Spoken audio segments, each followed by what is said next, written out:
कीटभक्षी पौधों की दुनिया में आपका स्वागत है। ये पौधे केवल निष्क्रिय जीव नहीं हैं, ये सक्रिय शिकारी हैं जिन्होंने जानवरों को पकड़ने और पचाने की क्षमता विकसित की है। वे उन जगहों पर पनपते हैं जहां मिट्टी में नाइट्रोजन और फास्फोरस की कमी होती है, और इसी कमी को पूरा करने के लिए इन्होंने अपने पत्तों को जटिल जालों में बदल लिया है। आज हम जानेंगे कि ये पौधे कीटों को क्यों और कैसे खाते हैं। वीनस फ्लाईट्रैप के तेज झबड़ों से लेकर पिचर पौधों के गहरे गड्ढों तक हर प्रजाति ने शिकार को लुभाने, फंसाने और पचाने का अपना तरीका विकसित किया है। यह अस्तित्व की कहानी है जहां वनस्पति और जीव जगत के बीच की रेखा धुंधली हो जाती है। वीडियो के अंत तक आप इन पौधों के अनोखे जाल तंत्र और पारिस्थितिकी तंत्र में उनकी भूमिका को समझ पाएंगे। उत्तरी और दक्षिणी कैरोलिना के दलदलों में वीनस फ्लाईट्रैप रहता है। इसकी पत्तियां दो भागों वाले जबड़े जैसे जाल हैं जिनके किनारों पर कंटीले दांत होते हैं। पत्तियों की भीतरी सतह पर छोटे बाल होते हैं जो ट्रिगर का काम करते हैं। जब कोई कीट इन बालों को छूता है तो पौधा तुरंत प्रतिक्रिया नहीं करता। ये 2 बार छूने का इंतजार करता है ताकि झूठे अलार्म से बच सके। जैसे ही पुष्टि होती है, पत्ती के दोनों भाग बिजली की गति से बंद हो जाते हैं। बड़े कीड़े फंस जाते हैं, छोटे अक्सर बच निकलते हैं। फंसा हुआ कीट जितना संघर्ष करता है, जाल उतना कस जाता है और पौधा पाचन एंजाइम छोड़ता है। कुछ दिनों में पौधा पोषक तत्वों को अवशोषित कर लेता है और जाल फिर से खुल जाता है। पिचर पौधे अपने पत्तों को गहरे नली जैसे घड़ों में बदल लेते हैं। ये पिचर चमकीले रंगों और मीठे रस से कीड़ों को आकर्षित करते हैं। किनारा फिसलन भरा होता है, कीट फिसलकर पिचर के अंदर गिर जाता है। नीचे पाचन तरल का कुंड होता है जिसमें कीट फंस जाता है।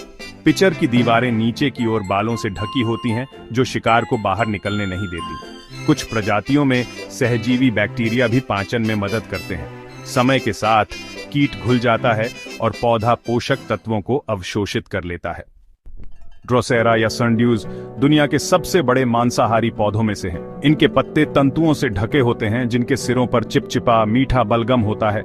कीट इन बूंदों पर उतरते ही फंस जाता है और जितना संघर्ष करता है उतना ही उलझता जाता है। कंपन से तंतु शिकार की ओर झुकने लगते हैं। कुछ प्रजातियों में पूरी पत्ती लिपट जाती है। इसके बाद पाचन एंजाइम निकलते हैं और पौधा पोषक तत्वों को अवशोषित करता है। कुछ ही दिनों में केवल कीट का बाहरी कंकाल बचता है।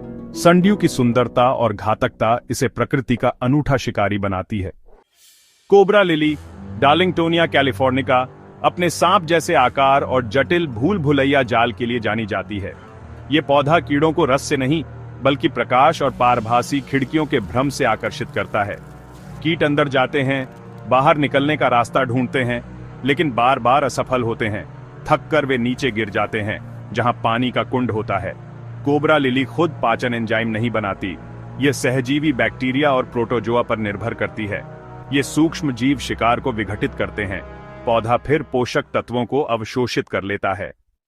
ब्लैडरवॉर्ट या यूट्रिकुलेरिया पानी में तैरने वाले पौधे हैं जिनके पास छोटे वैक्यूम जाल होते हैं। ये जाल पानी बाहर पंप कर वैक्यूम बनाते हैं।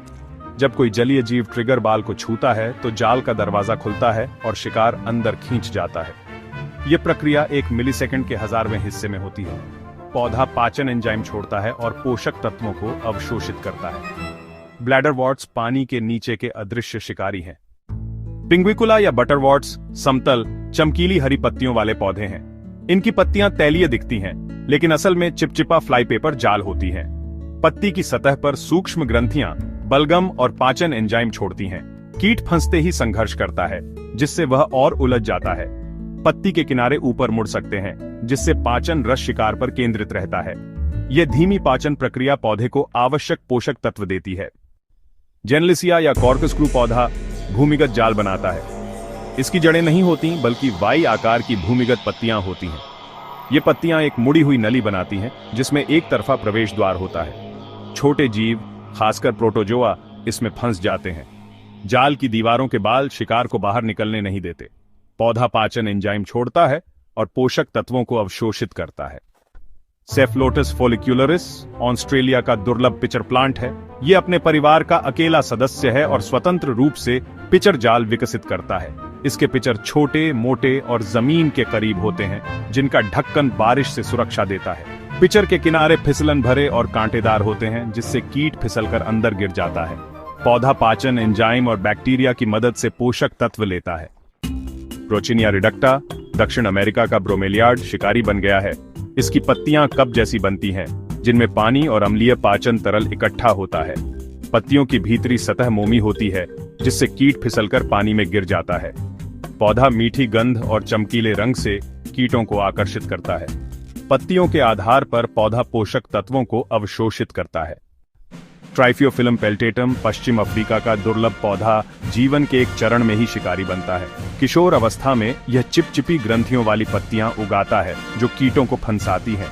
जैसे ही पौधा पर्याप्त पोषक तत्व ले लेता है, यह मांसाहारी पत्तियां बनाना बंद कर देता है।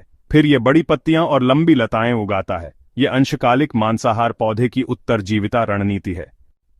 आज हमने वीनस फ्लाईट्रैप के तेज जबड़ों से लेकर संड्यू की चिपचिपी पकड़ और पिच्चर पौधों के गहरे गड्ढों तक मांसाहारी पौधों की अनूठी दुनिया देखी।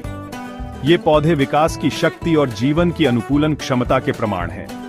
वे न केवल अपने लिए पोषक तत्व जुटाते हैं, बल्कि कीट आबादी को नियंत्रित करने और जैव विविधता बनाए रखने में भी मदद करते हैं।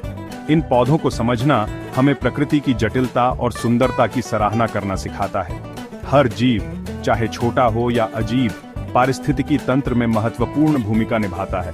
इन पौधों का संरक्षण पूरे पारिस्थितिक तंत्र की रक्षा है। अगर आपको यह जानकारी पसंद आई हो, तो वीडियो को लाइक और चैनल को सब्सक्राइब करें। धन्यवाद।